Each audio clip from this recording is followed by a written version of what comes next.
Hello दोस्तों आज की इस वीडियो में Bihar board class 6 math chapter 5 जिस चैप्टर का नाम है आधारभूत ज्यामितीय जानकारी। तो इसका प्रश्नावली 5.1 का क्वेश्चन नंबर 1 से लेकर 4 तक का सॉल्यूशन को करेंगे। तो जैसा कि क्वेश्चन नंबर 1 है, नीचे दिए गए रेखाखंड का नाम बताएं। तो दोस्तों इस क्वेश्चन को सॉल्व करने से पहले हम जानेंगे कि रेखाखंड क्या होता है, किरण क्या होता है और रेखा क्या होता है। उसके बाद इसको सॉल्व करेंगे तो हमको आसानी होगा। तो आइए इसको जानते हैं।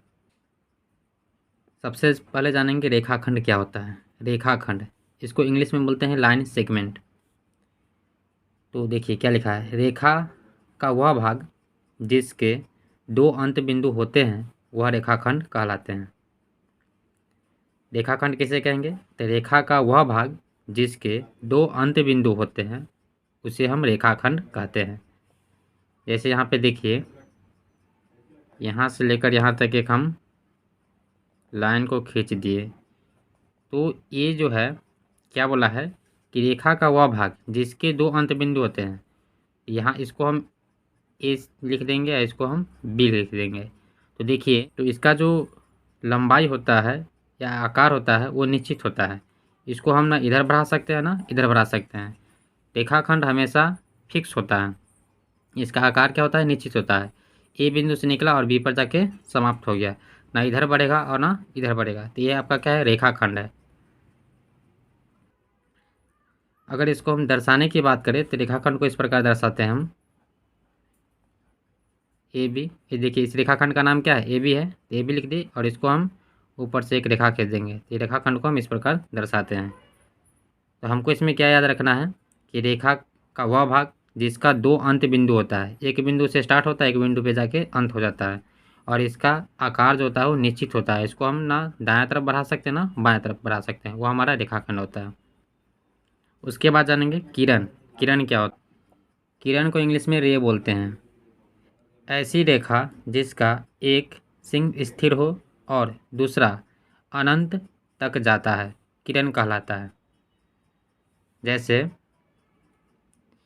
एक हम रेखा को खींच देते हैं, इस बिंदु को हम ए नाम दे देते हैं और ये हमारा बी हो गया। देखिए यहाँ पे एरो का चिन्ह बना देते हैं। ये आपका क्या है? किरण है। किरण क्या होता है कि एक निश्चित पॉइंट से निकलता है, यहाँ से तो निकला लेकिन आगे की ओर बढ़ते जा रहा है, यानी ये क्या होगा? बी वाला पॉइंट जो है आगे की ओर बढ़ेगा। तो किरण हमेशा याद रखिए, किरण क्या होता है कि एक निश्चित पॉइंट से निकलता है, एक भाग इसका स्थिर होता है लेकिन दूसरा जो भाग होता है वो आपका स्थिर नहीं होता है, वो अनंत तक आगे की ओर बढ़ते जाएगा। अगर इसको हम दर्शाने की बात करते हैं तो हम इसको इस प्रकार दर्शा सकते हैं। ये भी लिख देंगे, ऊपर से चिन्ह खींच देंगे और आगे की ओर हम एरो बना देंगे। उसके बाद है रेखा, जिसको इंग्लिश में लाइन बोलते हैं। जब रेखाखंड को दोनों तरफ अनंत तक बढ़ाया जाता है तो उसे हम रेखा कहते हैं। जैसे एक हम लाइन खींच दिए, अब यहाँ पे देखिए ए है, इसका नाम दे देते हैं बी। तो इसको इधर भी बढ़ा सकते हैं और इधर भी बढ़ा सकते हैं। इसको बाएं तरफ भी बढ़ाएंगे और दाएं तरफ भी बढ़ाएंगे। तो ये आपका क्या होता है? रेखा होता है। ठीक है, इसका जो आकार होता है वो निश्चित नहीं होता है। इसको हम चाहेंगे तो दाएं तरफ भी बढ़ाएंगे और चाहेंगे तो बाएं तरफ भी बढ़ा सकते हैं। ये आपका क्या होता है? रेखा होता है। अगर इसको दर्शाने की बात आए तो हम इसको इस प्रकार दर्शाते हैं, ये भी लिख देंगे और ऐसे रेखा खींच देंगे, इधर से भी एरो का चिन्ह बनेगा, इधर से भी बनेगा।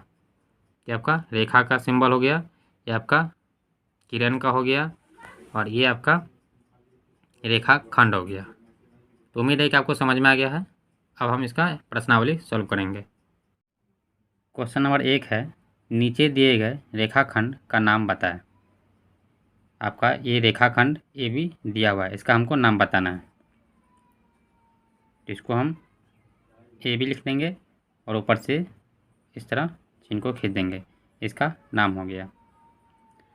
उसके बाद दूसरा देखिए, इसको हमको रेखाखंड का नाम बताना है। तो पहला क्या हो जाएगा? पी क्यू हो जाएगा, पी क्यू लिख देंगे, कॉमा दूसरा क्या हो जाएगा? पी आर हो जाएगा, पी आर। और इसके ऊपर एक इस तरह चिन्ह खींच देंगे। तो इस प्रकार हम क्वेश्चन नंबर 1 को सॉल्व कर लेंगे। क्वेश्चन नंबर 2 है, किरण के स्रोतों के उदाहरण बताइए। तो किरण का स्रोत क्या क्या हो सकता है। तो सबसे पहले जानिए कि स्रोत क्या होता है। स्रोत का मतलब है कि किरण कहाँ से निकलता है। तो पहला हो जाएगा सूर्य, सूर्य किरण का स्रोत है। आप दूसरा दीपक लिख सकते हैं, दीपक हो जाएगा। बल्ब भी होगा, बल्ब से भी किरण निकलता है। टॉर्च भी हो सकता है, इत्यादि। ये सब क्या है, आपका किरण का स्रोत है। क्वेश्चन नंबर 3 है, निम्नलिखित को अक्षर संकेत में दर्शाए। पहले दिया है रेखाखंड, तो रेखाखंड को हमको अक्षर संकेत में दर्शाना है। तो सबसे पहले हम क्या करेंगे, एक रेखा खींचेंगे। हमको रेखाखंड दर्शाना है ना, तो रेखाखंड में आपको बताए थे क्या होता है, इसका आकार जो होता है निश्चित होता है। तो रेखा खींच दिए, इसका नाम ए दे देंगे, इस पॉइंट को नाम बी दे देंगे। अब इसको हम दर्शा देते हैं, ए भी लिख देंगे, इसके ऊपर एक रेखा खींच देंगे। उसके बाद है किरण। तो किरण क्या होता है आपको बता चुके हैं कि एक निश्चित पॉइंट से निकलेगा, लेकिन आगे वाला जो भाग होगा वो अनंत होता है। यहाँ पे क्या बन जाएगा, एरो बन जाएगा। इसका नाम दे दीजिए ए और इसका नाम बी दे दीजिए। एक निश्चित पॉइंट से तो क्या है निकला, लेकिन आगे की ओर क्या होगा, हमेशा बढ़ेगा। इसको हम किस प्रकार दर्शा सकते हैं, तो ए भी लिख देंगे, एक चिन्ह ऊपर एक रेखा खींचेंगे, एरो का चिन्ह आगे बना देंगे। उसके बाद है रेखा। तो रेखा क्या होता है, ये आपको बाएं तरफ भी और दाएं तरफ भी क्या होता है, बढ़ सकता है। एक रेखा खींच दिए, इसका नाम दे दीजिए ए, ऐसी बिंदु का नाम देंगे बी।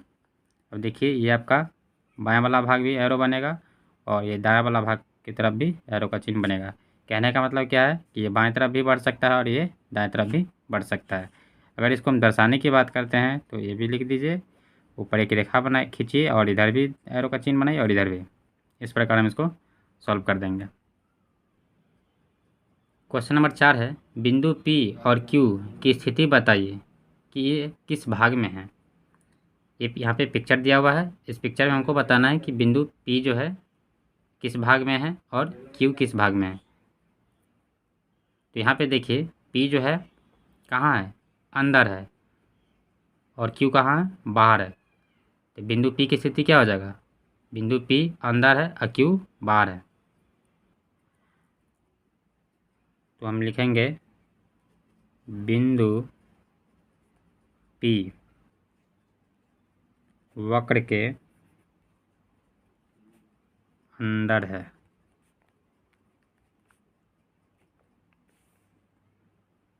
और